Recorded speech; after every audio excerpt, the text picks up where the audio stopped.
Bonjour et bienvenue à ce nouvel épisode. Aujourd'hui, je vais vous parler de comment très concrètement, par des micro-ajustements dans votre quotidien, vous pouvez passer de l'effort à une énergie de plaisir et de légèreté. Dit comme ça a l'air vague, mais à la fin de cet épisode, je vous promets que vous aurez des pistes hyper concrètes qu'on va explorer ensemble de comment ramener justement davantage de légèreté, de joie et de plaisir dans cette tâche du quotidien, dans cette to-do list, entre guillemets, dans ces actions, ces obligations qui nous attendent et desquelles on ne sait pas forcément échapper, esquiver, mais il y a moyen de les vivre complètement différemment. Et mon souhait est que vous preniez peut-être même conscience, comme moi je l'ai fait, je vais vous donner encore une fois des exemples hyper concrets, que vous preniez conscience que souvent, on s'auto-impose un certain carcan, on s'auto-impose inconsciemment, complètement inconsciemment, certaines règles qui n'ont pas lieu d'être et que petit à petit, moi, d'expérience, je vais vous donner des exemples, j'ai fait péter. Je me retrouve dans des situations où je me dis, tiens, pourquoi en fait je m'oblige à faire telle et telle chose de telle et telle manière? Il y a peut-être d'autres options, il y a peut-être d'autres manières de faire. Et c'est de ça que je vais vous parler dans cet épisode. Si vous êtes nouveau ici, bienvenue, mon nom est Anna. Et à travers Harmonia, je vous guide justement à venir vous reconnecter à votre corps et à libérer votre corps. Donc on passe toujours par ce merveilleux allié que nous avons pour justement retrouver plus de légèreté, plus de joie et plus d'entrain dans votre vie au quotidien. Si vous êtes prêts, c'est parti.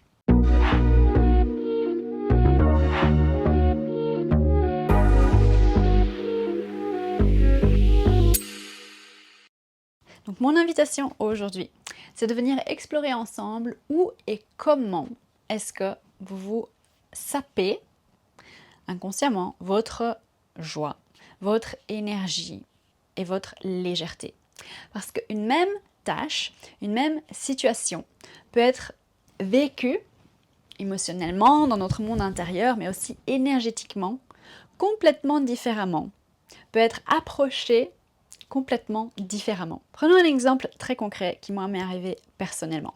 Donc, mettons que j'ai une réunion ou un appel à prendre à 3 heures de l'après-midi, que cette journée-là, il fait super beau, grand soleil, et que à 2 heures, 2h30, mes amis m'appellent et me disent « Anna, on va à la plage, est-ce que tu veux venir avec nous ?»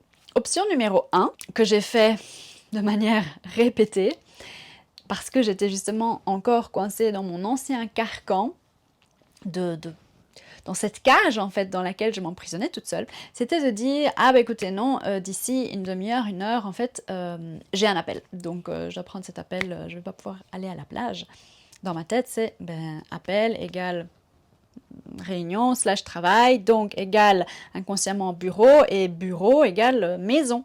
Donc je dois rester à la maison. Option numéro 2, ce serait de dire à mes amis « Oui, ok, super, ça marche, on y va tout de suite, parce que pour aller jusqu'à la plage, c'est un quart d'heure de route, et comme ça, c'est parfait. J'arrive là-bas et je me pose tranquillement. J'ai juste un appel à prendre, je peux le faire sur mon téléphone portable, c'est tout à fait la même chose, ça revient à exactement la même chose en termes de qualité d'appel ou avec mon interlocuteur. Et puis, je vous rejoins et on va se baigner et je profite aussi avec vous de cette belle journée. Laquelle de ces deux options, pensez-vous, m'apporterait plus de joie, de bien-être et de légèreté au quotidien? Et est-ce que l'option de prendre cet appel à la plage serait moins qualitative au niveau de mon professionnalisme, serait moins qualitative au niveau de l'appel pour mon interlocuteur? Est-ce qu'il y aurait un manquement quelconque? Est-ce que le contenu de l'appel ou de ce que je partage pendant cet échange serait différent? Non. Et au contraire, est-ce que vous ne pensez pas que, peut-être, en tout cas dans mon cas par rapport à ce que je partage justement, que le fait que je le vive, que le fait que j'incarne réellement mon message, que je m'autorise la première à faire cela dans un autre cadre, à vivre ma vie, à être relax en fait. Ce qui ne signifie pas que que je ne fais pas quand même les actions et ce qui est nécessaire. Est-ce que vous ne pensez pas que c'est beaucoup plus puissant? Donc voilà, aujourd'hui, mon intention, c'est vraiment de vous instiller, de semer cette petite graine, que vous vous posiez la question dans votre quotidien, quand vous sentez que votre énergie descend, que les choses deviennent lourdes, eh bien, comment est-ce que vous pouvez saupoudrer cette même action, cette même tâche d'un nouveau vent de fraîcheur, d'une nouvelle énergie, de plus de légèreté. Pour ça, il va falloir être créatif, et c'est super gai en fait. Il va falloir innover et oser sortir justement de ce cadre au-delà duquel, comme si on avait littéralement des œillères, souvent on ne voit pas, on ne s'autorise pas très souvent à faire les choses différemment, surtout quand on n'a pas d'autres exemples autour de nous de personnes qui le font de manière radicalement différente. Et je vous rassure, faire différemment, innover, c'est possible par des micro-ajustements. Il n'y a pas du tout besoin de révolutionner votre vie, de changer votre quotidien, de faire un 180, de déménager à l'autre bout du monde. C'est pas du tout ça, ce dont je vous parle, et on va voir plusieurs exemples hyper concrets de petites choses que vous pouvez faire, mais qui font pour moi et qui ont fait pour moi toute la différence. Un premier exemple. Et ça peut sembler bête, mais encore une fois, quand on est coincé dans nos habitudes, littéralement coincé, et qu'on a ses œillères, on ne pense même pas à d'autres options. Exemple donc, ma pratique de yoga ou de mouvement conscient et intentionnel. Bref, je bouge tous les jours je déroule mon tapis, ou tous les jours je prends le temps de m'étirer et de plonger dans mon corps. Et j'ai pour habitude de faire ça à l'intérieur. Peut-être parce qu'à un moment, j'habitais dans un autre pays où il faisait régulièrement pas très bon, où il faisait froid, où je n'avais pas forcément l'opportunité de faire ça à l'extérieur, je ne sais pas. En tout cas, il y a comme ça des choses qu'on transporte, qu'on transpose parfois inconsciemment. Mais arrivé ici au Portugal, un jour je me suis dit, mais pourquoi tu ne prendrais pas ton tapis et tu ferais ça juste là, devant la porte, sur ta terrasse, à l'extérieur. Il fait beau, il y a du soleil, tu prends l'énergie du soleil, ta pratique va être d'autant plus riche et les effets vont être décuplés et ça va être magique. Tu vas être dehors avec les chiens et aujourd'hui c'est ce que je fais, sauf quand je n'ai pas envie d'être dérangée, parce qu'effectivement avec 8 chiens du refuge qui viennent lécher, jouer, etc. ce n'est pas toujours évident, mais quand je le fais, ça change littéralement ma journée. Deuxième exemple, quand vous avez par exemple besoin de brainstormer, de vous inspirer, quand vous êtes dans une phase créative, que vous réfléchissez à des concepts, ou bref, voilà. Ce que je faisais moi, typiquement, c'est je m'asseyais à mon ordinateur, j'ouvrais un nouveau document, que ce soit une note ou un document Word, ou bref, un endroit où écrire, et je restais là, entre guillemets, devant cette page blanche, ou peut-être que je m'amenais déjà avec quelque chose, mais souvent, le jus, à un moment donné, n'y était plus, et qu'est-ce que je faisais?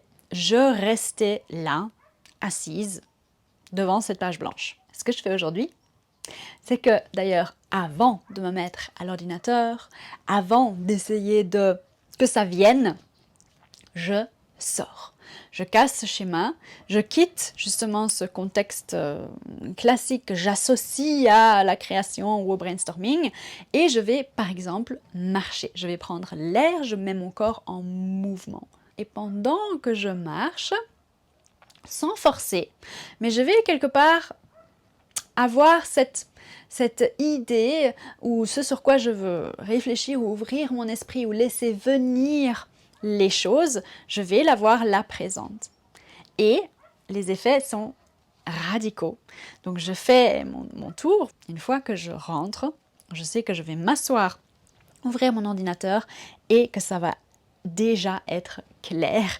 En tout cas, il va y avoir un tas de nouveaux éléments auxquels je n'aurais pas eu accès, qui viennent vers moi quand je me mets en mouvement et quand j'ose quitter ce cadre, en fait, que je m'imposais, ce cadre de travail que je m'imposais. Parce qu'il est tout à fait possible, et même selon moi davantage, selon mon expérience en tout cas, d'être créatif, d'être inspiré quand on sort du cadre, quand on casse la routine et quand on ose innover. Autre exemple, donc on en a déjà parlé, c'est prendre des appels ou faire des réunions, participer à des conférences en ligne, bref.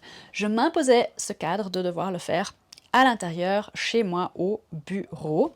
Alors qu'en fait, le résultat est exactement le même et on se sent souvent même mieux, je trouve, personnellement, quand on arrive évidemment à se concentrer, mais quand on le fait à l'extérieur, dans un autre contexte. Donc ce que j'aime bien faire moi, c'est par exemple de le faire dans un café, d'aller me poser autre part, ou ne serait-ce que de me poser sur la table de la terrasse, de sortir en fait.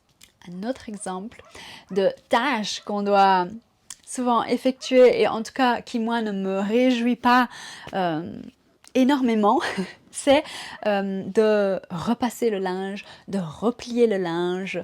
Mais vous pouvez aussi faire ça par exemple quand vous cuisinez, quand vous préparez le repas. Si voilà, c'est pas forcément donc des tâches qui sont super réjouissantes. Elles peuvent l'être, hein, et peut-être que vous kiffez, peut-être que vous avez vous déjà vos petites stratégies pour les rendre plus kiffantes.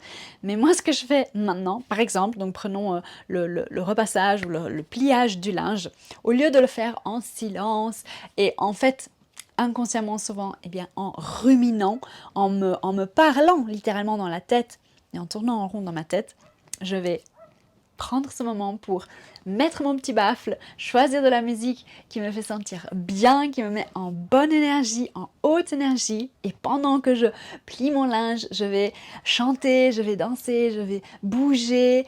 Et ça ne signifie pas que la tâche sera moins productive, que je vais faire les choses moins rapidement. Par contre, ça a un énorme impact sur l'entrain avec lequel j'effectue ces tâches et donc souvent aussi la rapidité. Autre exemple, une habitude inconsciente que j'ai, je pense, repris de mon ancienne vie en tant qu'employée, où je me retrouvais donc dans un bureau, entourée de mes collègues, avec des horaires de travail fixes, où on ne pouvait pas simplement quitter le lieu du travail. Quand je prenais une pause, je n'étais pas très café et papote, donc je n'allais pas à la typique machine à café avec les collègues, mais ce que je faisais souvent, c'était, quand j'avais fini une tâche, voilà, je répondais à mes mails personnels, je planifiais mon prochain voyage, bref, je scrollais sur les réseaux sociaux, je faisais des trucs voilà, personnels. Mais je restais toujours là, assise à mon bureau, à mon ordinateur. Et quelque part, sans m'en rendre compte, j'ai repris ça dans ma vie aujourd'hui d'indépendante ou d'auto-entrepreneur. Et donc, quand j'ai terminé une tâche, je me rends compte que je suis capable de rester très longtemps à l'ordinateur sans prendre de pause. Donc mon invitation pour vous, parce que pour moi ça m'a énormément aidé, c'est déjà aussi ça aide de se mettre des deadlines, de se dire à telle heure je veux terminer telle et telle tâche pour ne pas que ça déborde, voilà. Mais ici on est moins en train de parler de time management mais plus en termes d'énergie et de légèreté. Une fois que vous avez terminé votre tâche, je vous invite vraiment à vous lever de votre bureau, à aller bouger, à ramener du mouvement dans votre corps, à vous étirer, à respirer. Je sais que si vous êtes employé, ce n'est pas évident, mais si vous travaillez peut-être à la maison ou que vous avez des journées de home working, home office, vous pouvez là aussi mettre de la musique, danser ou aller faire une micro marche, un tour à l'extérieur, prendre l'air, ne serait-ce que pendant 5-10 minutes si possible, ou descendre de votre bâtiment, de chez vous, que sais-je, du bureau, et aller prendre un petit café ou à l'extérieur, juste changer d'environnement, aérer en fait votre tête et votre corps, ça change tout. Et une dernière invitation qui peut énormément changer les choses et shifter notre énergie, ce sont les trajets en voiture. Là aussi, souvent, on est obligé d'aller de A à B, d'aller chercher les enfants, d'aller au travail, de faire les courses, etc. Et mon invitation pour vous, c'est plutôt que de les faire en silence, et encore une fois peut-être de ruminer, de partir dans votre tête, et bien de, pourquoi pas, donc mettre de la musique que vous aimez. Alors, Moi, j'aime bien des playlists du style Spotify où j'ai mes playlists sur mon téléphone, comme ça évite la radio, ça évite les nouvelles, ça évite les informations qui, mais justement en termes d'énergie, ont tendance à nous plomber. Mais donc musique, pourquoi pas écouter des podcasts, des audiobooks, donc des livres qui sont racontés, que vous écoutez, bref, un tas de contenus inspirants, des bonnes fréquences, des bonnes vibes qui vont vous nourrir, où vous allez en fait vous réjouir de votre trajet en voiture parce que ça va littéralement être votre petit moment à vous, votre petit moment de cocon, où vous faites du bien, vous écoutez des belles choses qui vous font envie. Donc voilà, j'espère que ça vous a aidé. C'est quelques exemples concrets qu'on peut mettre en œuvre au quotidien de manière très simple, sans devoir prendre plus de temps, sans devoir dépenser plus d'argent. Ce sont vraiment des micro-ajustements, mais qui peuvent changer énormément en termes d'énergie, d'entrain, d'envie pour accomplir ces tâches qui nous attendent quand même. C'est aussi une invitation à vous pour vous rendre compte que la magie réside vraiment dans les petites choses du quotidien et qu'on n'a pas besoin de révolutionner notre vie ou de mettre de côté toute l'année pour partir en vacances pendant 1, 2, 3 semaines à l'autre bout du monde ou en tout cas dans des endroits totalement dépaysants qui nous sortent hors de notre cadre de vie pour pouvoir retrouver cette joie, cette légèreté. Et je pense que c'est très dommage de le faire pendant 3 semaines sur les 54 semaines de l'année. Et pourquoi donc ne pas le faire chaque jour un petit peu et saupoudrer notre vie du quotidien, notre ici et maintenant, de ces petits instants de magie pour que les choses soient moins lourdes, que ce soit plus fluide, que ce soit plus gai. Et quand je vous parle de la planification des voyages, de ces 3 semaines par an sacrées, je m'inclus là-dedans. J'étais vraiment dans cette optique-là. Je me réjouissais des prochaines vacances. Je faisais le countdown jusqu'aux prochaines vacances. Mais quelque part, avec ça, on oublie que la vie se passe ici et maintenant, au quotidien, et on est constamment en train de se projeter dans un futur soi-disant meilleur. Ah, quand je ferai ça, ce sera chouette, ce sera génial. Oui, mais qu'est-ce qui se passe ici concrètement aujourd'hui alors?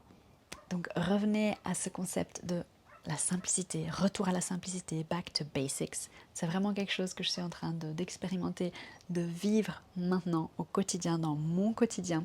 Et c'est pour ça que j'ai tourné cette vidéo et j'espère que ces quelques exemples très concrets ont pu vous inspirer. Je vous souhaite de explorer ça, de le tester par vous-même et dites-moi en commentaire si vous avez d'autres petits trucs et astuces, d'autres habitudes pour alléger certaines tâches du quotidien, pour éviter qu'elles ne nous plombent et comment vous faites pour vous saupoudrer votre quotidien, votre routine de plus de légèreté, de plus de joie et de plus de gaieté. Donc switchons de l'effort au plaisir.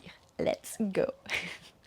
Si cette vidéo vous a plu, je vous invite à vous abonner à cette chaîne si ce n'est déjà fait et cliquez sur la cloche pour recevoir les notifications concernant la publication de prochaines vidéos. Et je me réjouis de lire vos commentaires et vos retours par rapport à ce sujet. Prenez bien soin de vous et à très bientôt. Ciao!